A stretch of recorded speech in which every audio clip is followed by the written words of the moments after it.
The Welsh UFO flap of 1977, also known as the Broadhaven Triangle or Dyfed Enigma, was a series of UFO sightings and paranormal events that occurred in West Wales. The most famous and well-documented event of the flap occurred at Broadhaven Primary School. On February 4th, 1977, during the lunch break, a group of 14 to 16 schoolchildren reported seeing a mysterious object in a field adjacent to their playground. The sighting occurred around midday and it was raining at the time. The children described seeing a cigar-shaped or oval-shaped craft with a dome on top. Some accounts mentioned a silver color, while others noted a metallic shine. Two of the witnesses reported seeing a flashing light on top of the dome. What made the sighting particularly intriguing was that the object was reportedly on the ground, partially obscured by trees and shrubs rather than in the sky. 6 of the children claimed to have seen something even more strange. A tall figure, described as a man dressed in a silver spacesuit, standing beside the UFO. This humanoid figure was reported to be significantly taller than an average person, with some later accounts describing it as around 7 feet tall. Understandably frightened by what they saw, the children ran back to the school to report their experience.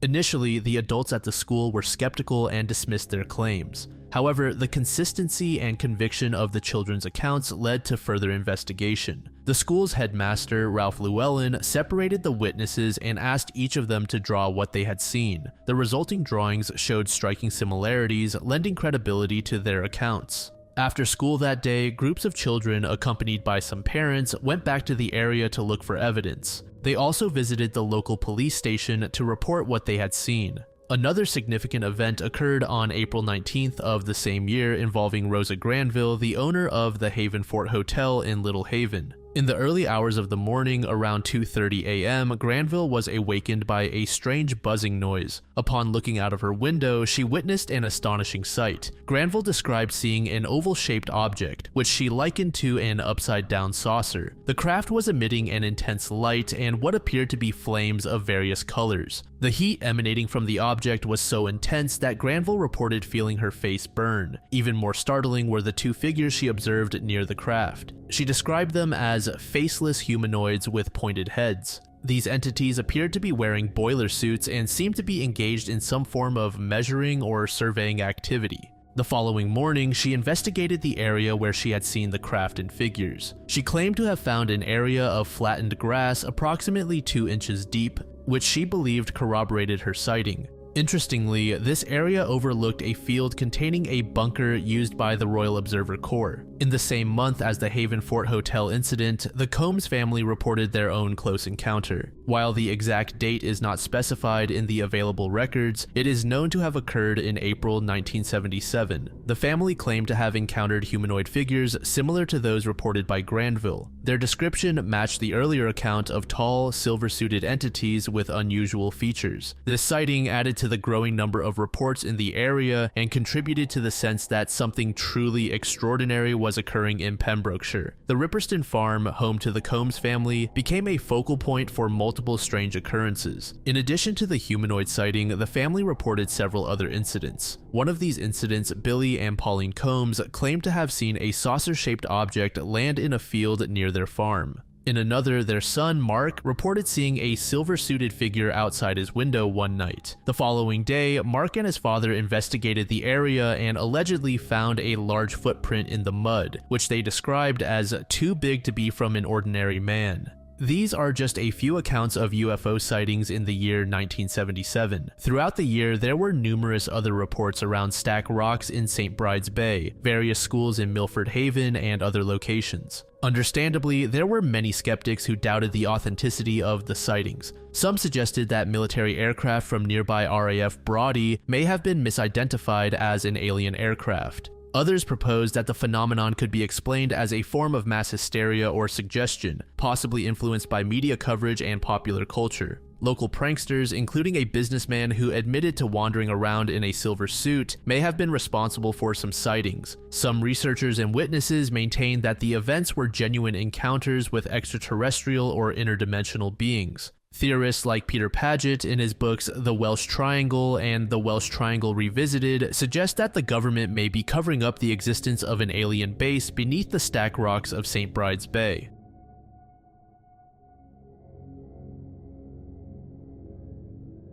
The STENDEC mystery is linked to the disappearance of British South American Airways Flight CS-59, known as Stardust. On August 2, 1947, this airliner departed from Buenos Aires, Argentina, bound for Santiago, Chile, carrying 11 people, 6 passengers and 5 crew members. However, the flight met a tragic end, and the final cryptic message it transmitted has puzzled investigators for decades. At 5:41 p.m. local time, just 4 minutes before the flight's scheduled arrival in Santiago, the aircraft's radio operator, Dennis Harmer, transmitted a Morse code message to the control tower at Los Cerrillos Airport. The message read, ETA Santiago, 17.45 hours STENDEC. This seemingly routine communication would become the focal point of decades of speculation and investigation. The first part of the message was clear enough. It indicated an estimated time of arrival. However, the final word, STENDEC, was completely unfamiliar to the Chilean radio operator who received the transmission. Confused by this unknown term, the ground controller requested clarification. In response, Harmer repeated the word STENDEX 2 more times. The operator later reported that the reception of the signal was loud and clear, but noted that it was transmitted very rapidly. This would be the last communication ever received from Stardust. The aircraft's failure to arrive at 5:45 p.m. as expected immediately raised concerns. As minutes turned to hours with no sign of the plane, it became clear that something had gone terribly wrong. The flight had vanished without a trace, seemingly swallowed up by the vast and unforgiving Andes Mountains. The disappearance triggered an immediate and extensive search operation. Chilean and Argentine teams combed the rugged terrain, while other pilots scoured the area from the air. Despite these efforts, no trace of the aircraft or its occupants was found. The final moments of Stardust's flight have been the subject of much analysis and speculation. Based on the information available, it appears that the aircraft was flying at high altitude, likely around 24,000 feet, to avoid bad weather. This was a common practice for flights crossing the Andes, as it allowed pilots to stay above the turbulent air, often found at lower altitudes in mountainous regions. Captain Reginald Cook, an experienced pilot with an impressive wartime record, was at the controls. Cook held a Class B pilot's license and was endorsed to fly the Mosquito aircraft, indicating his high level of skill. However, even the most skilled pilots can fall victim to the treacherous conditions of high-altitude mountain flying, especially given the limitations of 1940s aviation technology. One crucial factor that likely played a role in the disaster was the jet stream, a powerful high-altitude air current that was poorly understood at the time. The jet stream over the mountains can reach speeds of over 100 knots, significantly affecting an aircraft's ground speed. It's believed that Stardust encountered these strong headwinds, which dramatically slowed its progress without the crew realizing it.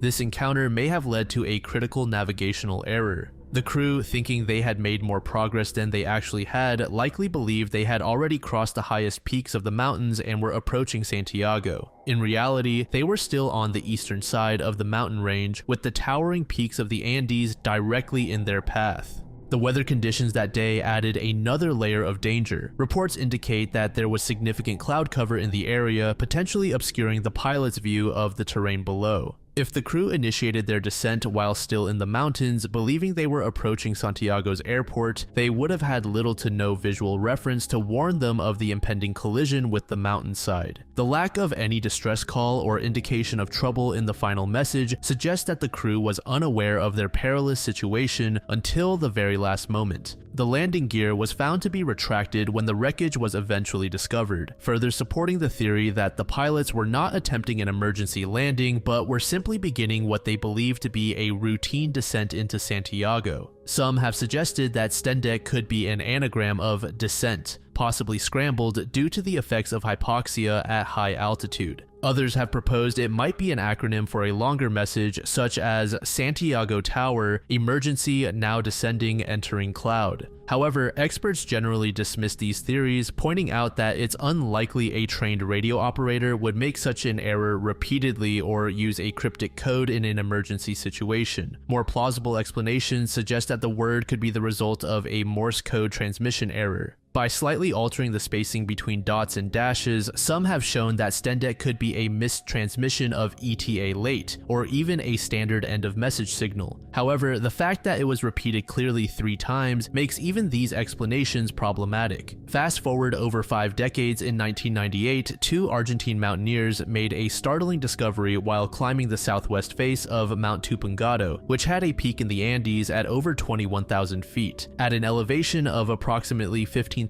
feet above sea level, the climbers stumbled upon an unusual sight: wreckage scattered across the mountainside. Among the debris, they found pieces of metal, shreds of clothing, and most notably, a corroded Rolls-Royce Merlin engine jutting out from the ice. This discovery was the first tangible evidence of Stardust's fate since its disappearance. In 1999, intrigued by the idea of finally solving the mystery, a joint military-civilian expedition of local mountaineers attempted to revisit the location. However, their efforts were thwarted by a vicious ice storm that forced them to turn back. It wasn't until January 2000 that a successful follow-up expedition could be mounted. This team, comprising both military personnel and civilian climbers, returned to the area with the specific goal of investigating the wreckage. Upon arriving at the base of the Tupungato Glacier, 2 members of the team, Sergeant Cardozo of the Argentine Army and civilian climber Alejo Moiso, made a grim discovery that confirmed that they were indeed at the site of Stardust's crash. The team found not only more aircraft debris, but also human remains. Among the discoveries were body parts, including a mummified hand believed to belong to one of the female passengers. As the expedition continued their search, they uncovered more identifiable wreckage. The Rolls-Royce Merlin engine was examined in greater detail. An Avro propeller was also found, providing further confirmation that this was indeed the final resting place of the flight. The propeller showed signs of severe damage, indicating that at least one of the engines had been running normally at the point of impact.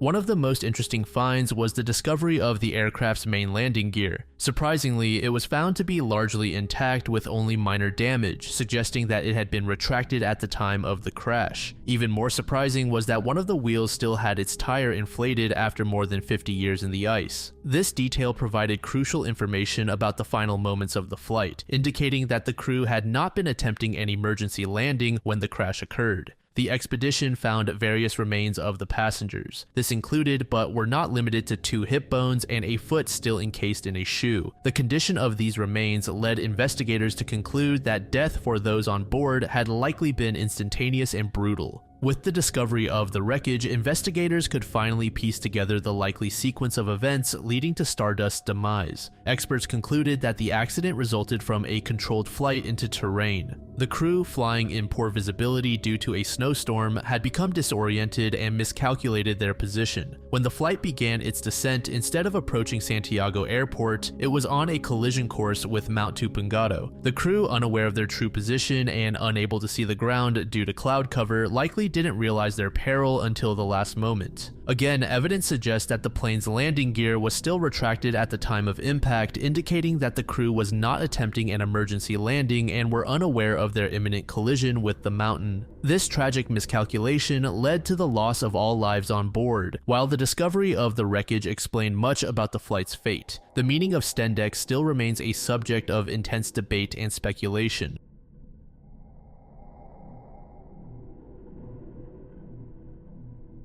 The Windover archaeological site, which is considered one of the most significant discoveries in North American archaeology, was unearthed by chance in 1982 near Titusville, Florida. During the construction of a new housing development, a backhoe operator noticed human skulls in his machinery, initially raising concerns of a recent mass murder. However, medical examiners quickly determined that the remains were ancient, leading to the involvement of archaeologists from Florida State University. The site, now known as Windover Pond, is a small peat-bottomed pond that is approximately a quarter acre in area. Radiocarbon dating of two bones yielded dates of 7,210 and 7,320 years before present, establishing the site's immense archaeological importance. Excavations took place from 1984 to 1987 under the direction of Glenn Doran and David Dickel of Florida State University. Only half of the pond was excavated, with the remainder left undisturbed for future investigation using potentially more advanced techniques. The site yielded an extraordinary collection of human remains, with 168 individuals discovered, ranging from infants to adults around 60 years old. Skeletons were found in various states of preservation, with about 100 undisturbed burials showing fully articulated bones. Most bodies were buried in a flexed position on their left sides with heads oriented westward. The bodies were wrapped in woven fabric shrouds and held down with sharpened wooden stakes. The preservation of the remains was remarkable due to the unique conditions of the peat bog. 91 of the skulls contained preserved brain tissue, allowing for DNA analysis. Stomach contents were preserved in some individuals, providing insights into their diet. The anaerobic mineral-rich environment of the peat bog inhibited bacterial and fungal decomposition, leading to this amazing preservation. As for the mystery bit of this entry, it lies in the genetics of the bodies as well as the preservation tactics. DNA analysis has revealed that these ancient individuals possess genetic markers linking them to ancient Asian populations, but they are distinct from any contemporary Native American groups. This raises questions about their origins and what happened to their descendants. But the two main possibilities are either the lineage died out completely or their population experienced an extreme bottleneck before the genetic markers found in modern humans evolved. As for the preservation, scientists are still studying how the specific water chemistry and environmental conditions at Windover contributed to it, resulting in the remarkable state of the remains.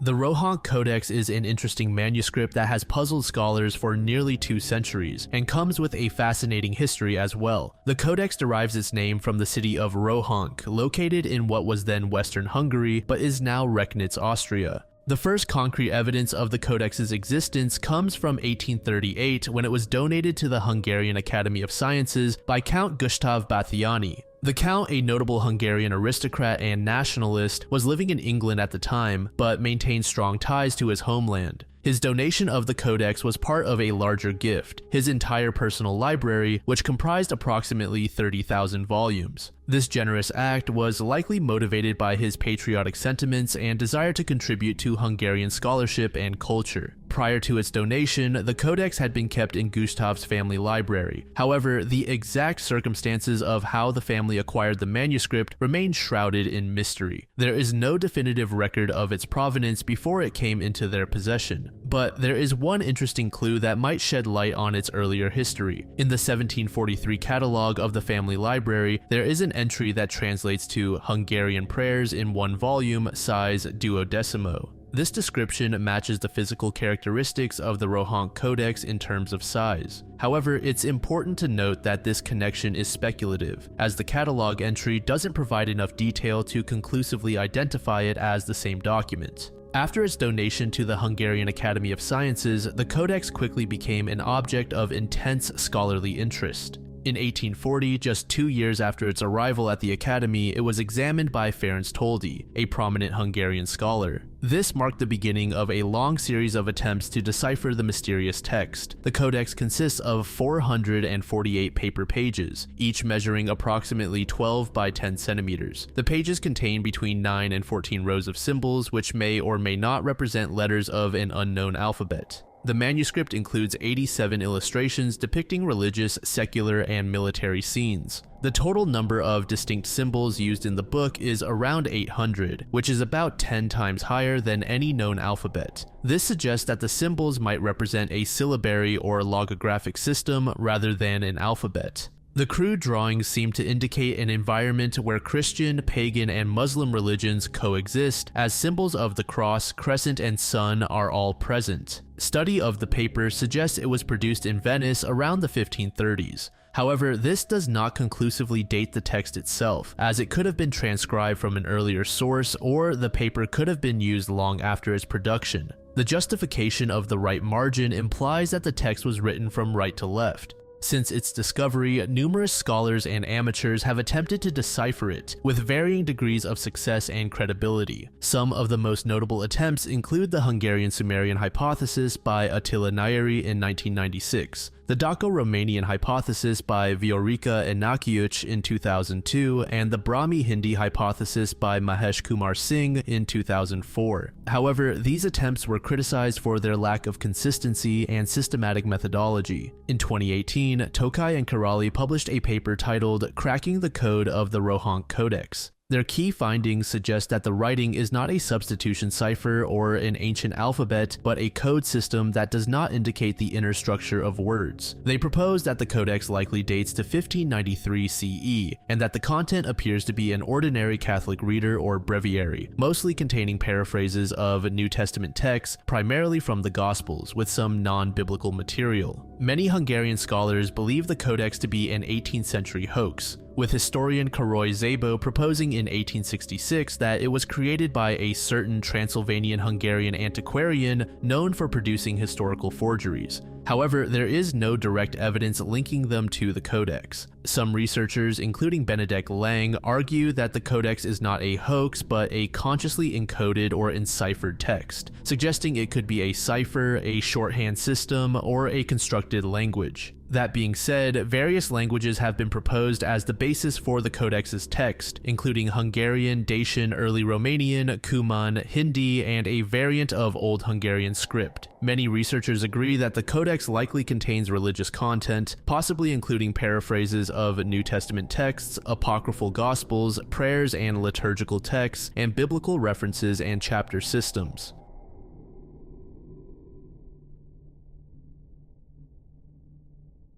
Born on May 22, 1928 in Cambridge, Massachusetts, Marcia Moore was the daughter of Robert L. Moore, the founder of the Sheraton hotel chain, and Eleanor Turner Moore, an artist and illustrator with esoteric interests. This privileged background would shape her future pursuits and provide her with the resources to explore unconventional paths. Growing up near Walden Pond, Moore was likely influenced by the transcendentalist legacy of Henry David Thoreau. This early exposure to philosophical thought may have contributed to her later interest in Eastern spirituality and consciousness exploration. She had 3 brothers, including Robert Moore, who would go on to become a well-known author in his own right, creating works such as The Green Berets and The French Connection. In 1947, at the age of 19, Marcia Moore married Simons Roof, an aspiring writer. The couple moved to Concord in 1950 and had 3 children, Louisa in 1948, Christopher in 1951, and Jonathan in 1953. This period of her life was marked by a growing interest in Eastern philosophies and practices. In 1955, the family embarked on an extended trip to India where they immersed themselves in the study of Hindu and esoteric religions. This experience would profoundly influence Moore's future work and beliefs.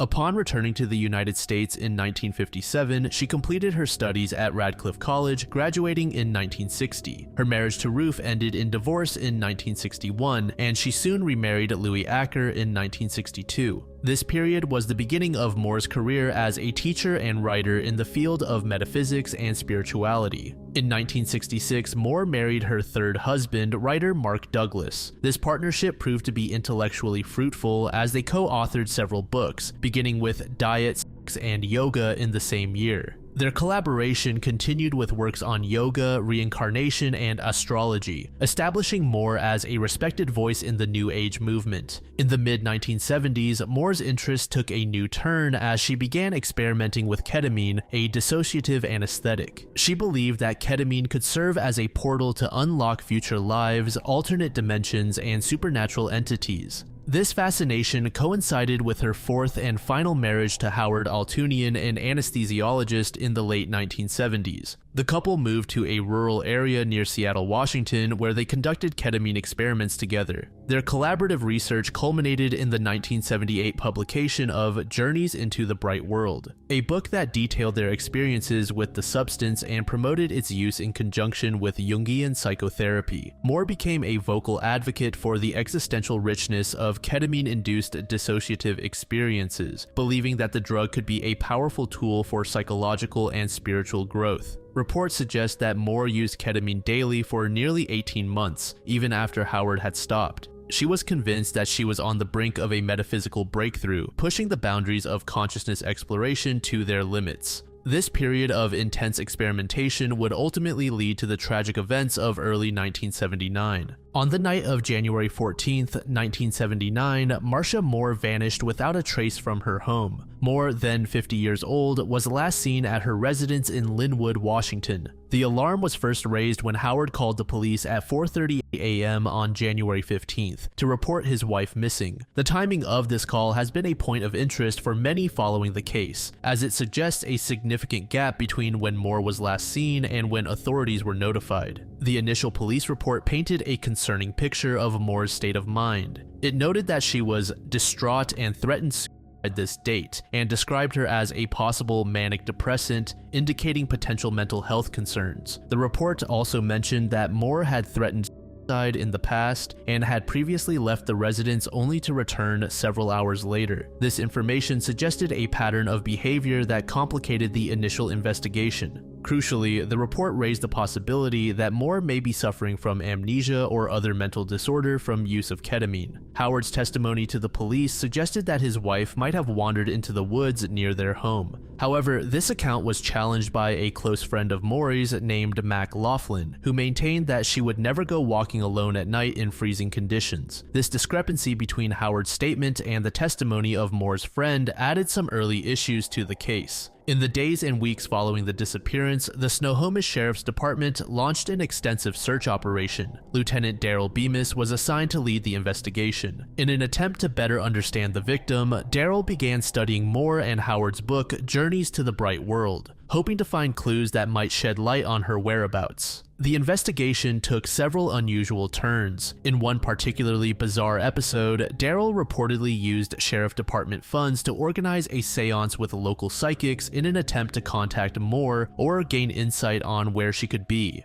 Additionally, Howard's behavior in the wake of his wife's disappearance became a subject of intense scrutiny. His public statements and interviews with the press were described as erratic, suggesting a man struggling to cope with the sudden loss of his spouse. His apparent mental deterioration was documented in Moore's New Age newsletter, the Hypersensions Bulletin, which continued to be published after her disappearance. His inability to accept Moore's disappearance and likely death elicited sympathy from both the press and the New Age community, but also raised questions about his potential involvement. As weeks turned into months with no sign of Moore, the case gradually went cold. Theories continued to circulate, but concrete leads remained elusive. Then, nearly 2 years after her disappearance, a grim discovery reignited interest in the case. Nearly 2 years after the disappearance, on March 20th, 1981, workers clearing a lot in Bothell, Washington made a grim discovery. They found a partial human skull in a swamp behind a barn. The skull was quickly identified as belonging to Marcia Moore through dental records,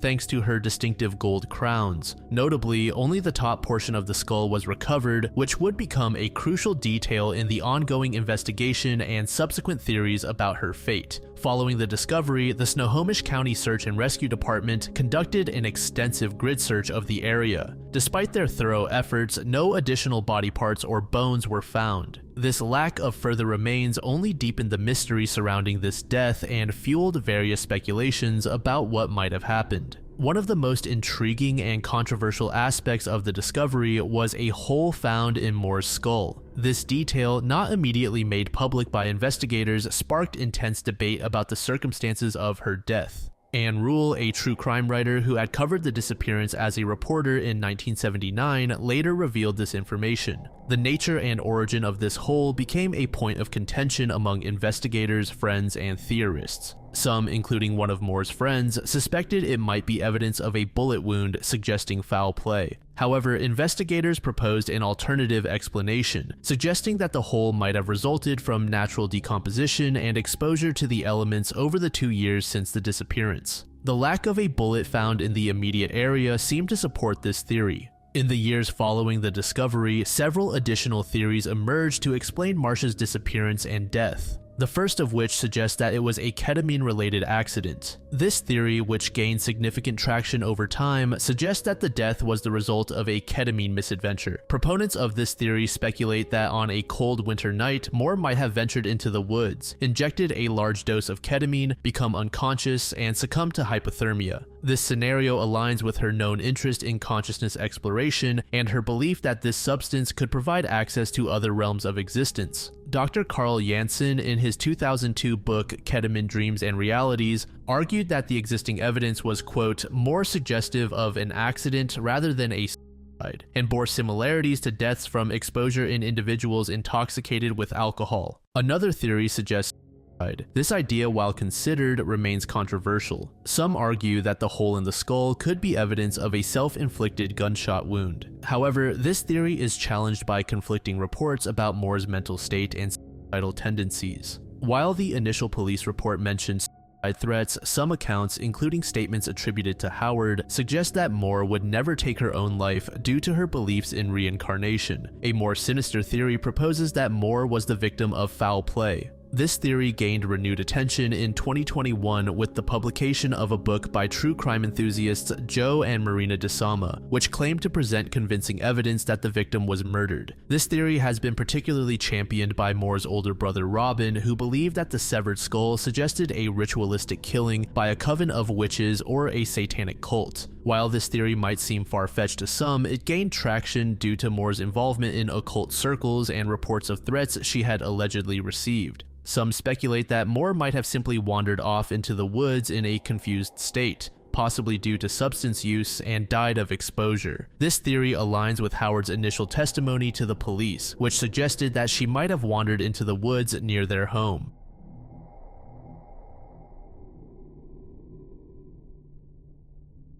The theory of human hibernation cycles has sparked intriguing debates in the scientific community, particularly regarding the survival strategies of early hominins like Neanderthals and their predecessors. This hypothesis, while controversial, is based on recent evidence from fossil discoveries in Spain. The core of this theory suggests that early humans may have engaged in hibernation-like behavior to survive harsh winter conditions. This idea stems from the analysis of fossilized bones found at the Pit of Bones site in Atapuerca, northern Spain. Spanish paleoanthropologist Juan Arzuaga and his colleague Antonis Bartziocas from Democritus University in Thrace, Greece, analyzed the 430,000-year-old bones and found lesions and damage consistent with hibernating animals, interruptions in bone growth cycles, and seasonal variations, suggesting periodic metabolic changes. The researchers drew parallels between the early human remains and those of hibernating animals, particularly cave bears. They noted similar bone damage patterns, the presence of cave bear remains alongside human fossils, and shared habitat use, suggesting similar survival strategies.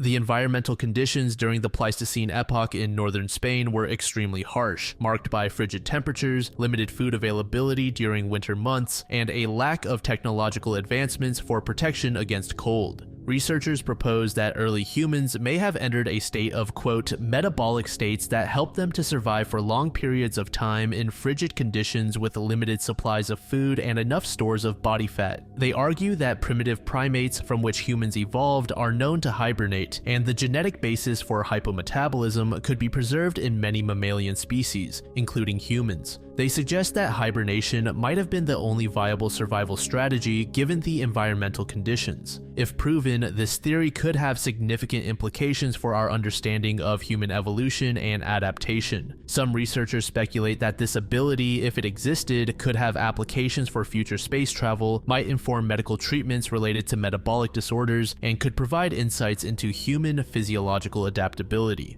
However, it's important to note that this theory remains highly controversial and is not widely accepted in the scientific community. Several factors contribute to the skepticism surrounding this hypothesis. Physiologically, large mammals, including bears, do not truly hibernate but enter a state of torpor. The energy demands of human-sized brains would remain high even in a torpor state, and it's unclear if humans could sustain themselves on stored fat and muscle for extended periods. Alternative explanations suggest that the observed bone patterns could be attributed to other factors such as seasonal food shortages or extended periods of reduced activity. Other environmental or dietary factors might explain the bone lesions. Moreover, there's a lack of direct evidence as the bone damage could be attributed to various factors beyond hibernation, and there's no conclusive proof that early humans possessed the physiological mechanisms for true hibernation.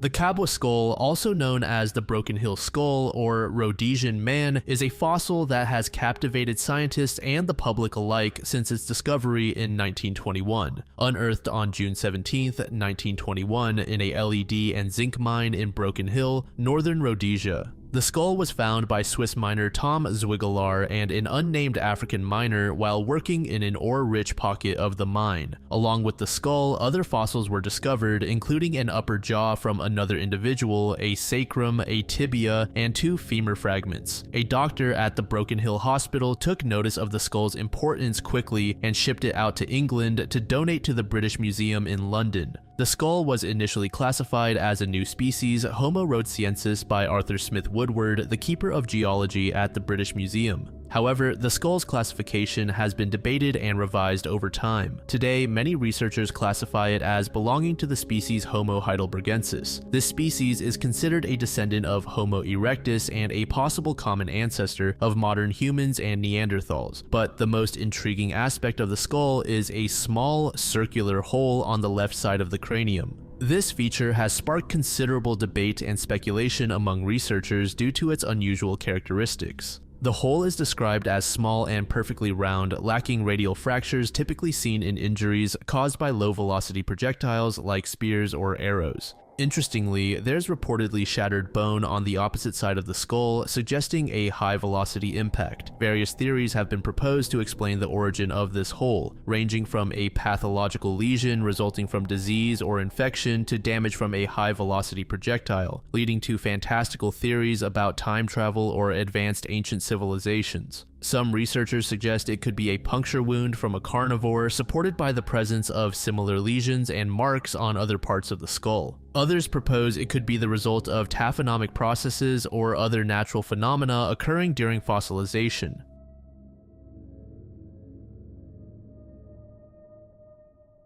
This next entry is a fringe theory revolving around the 1985 version of the Super Mario Bros. Video game. In the game, there is a location called the Warp Zone, which contains a few pipes that the player can travel through. The idea is that these zones are located early on in a certain world and allow a player to skip several levels ahead into a brand new world. But if you enter the so-called Warp Zone in an unintended way, by glitching through the wall, it messes with the worlds that you can teleport to. For example, after walking through the wall into the warp zone and taking a pipe, the player is sent to a stage called -1. The player can then progress to the end of the stage, but after entering the exit pipe, the player is spit out at the beginning of the secret area once more, creating an endless loop. The idea of the game being conscious comes in the way you access this area. It has to be specifically by crossing through a wall at a certain angle, which was not intended by developers. It seems that this theory stems from a YouTuber named Orange Wall, who better explains this idea in his video. To quote him, "This wall glitch is an oversight, an unintended consequence to intentional design."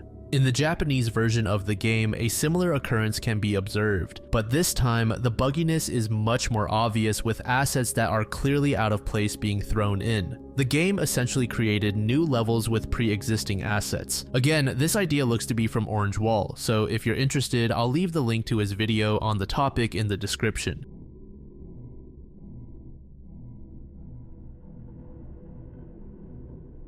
To my knowledge, it seems that this entry has been resolved decades ago, although there are a few questions that remained unanswered regarding the reasoning, but nevertheless it is still a pretty interesting topic in my opinion, so I'm going to include it here at the very end. In the summer of 1981, a peculiar and unsettling series of events began to unfold in the quiet town of Neutraubling, Germany. At the center of this bizarre occurrence was the dental practice of Dr. Karl Bachseitz, a 60-year-old dentist. What started as a seemingly one-off disturbance would soon catch the attention of an entire nation and even draw international interest. The first signs of the phenomenon manifested through mysterious phone calls to Karl's office. During routine conversations between the dentist and his 17-year-old dental assistant, Claudia Judenmann, and their patients, an unidentified voice would suddenly interject. These interruptions were not mere static or crossed lines. They were coherent, often vulgar, and unmistakably deliberate. As days passed, the strange occurrences escalated in both frequency and content. The disembodied voice, which would later identify itself as Chopper, began to manifest beyond the confines of telephone lines. Patients reported increasingly bizarre experiences within the dental office itself. One patient, while using the spittoon, was startled by a rough command to, quote, "shut your mouth."